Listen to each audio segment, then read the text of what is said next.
સંત માથીના સુસંદેશમાંથી પાઠ 7મો અધ્યાય 6ઠી કડી અને 12 થી 14મી કડી સુધી.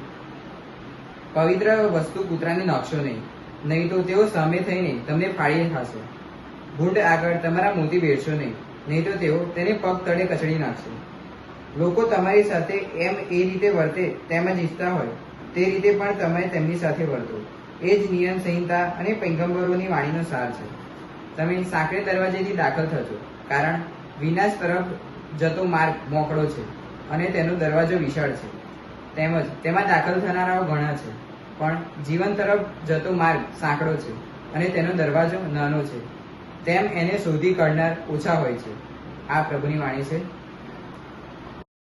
જય ઈસુ. મારા વાલા ધર્મજનો, આજના શુભ સંદેશમાં આપણને શ્રવણ નિયમ આપવામાં આવે છે.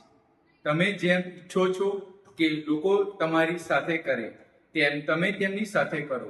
આ ખ્રિસ્તનું જ જીવનનો પાયો છે. ઘણી વખત સરળ રસ્તા પર પસંદ કરવાના ઈચ્છા થાય છે, પરંતુ ઈસુ કહે છે કે જીવન તરફ દોરી જતો માર્ગ સાંકડો છે. પ્રેમ, ક્ષમા, સત્ય અને ન્યાયનો માર્ગ ક્યારેય મુશ્કેલ લાગે, પરંતુ એ જ માર્ગ આપણને ઈશ્વર પાસે લઈ જાય છે. ચાલો આજે આપણે નક્કી કરીએ કે આપણા દરેક વ્યક્તિ સાથે પ્રેમ, આદર અને દયાથી વર્તીશું. આપણને શબ્દો અને કાર્યો દ્વારા ખ્રિસ્તનો પ્રકાશ દુનિયામાં ફેલાવીશું. આમીન.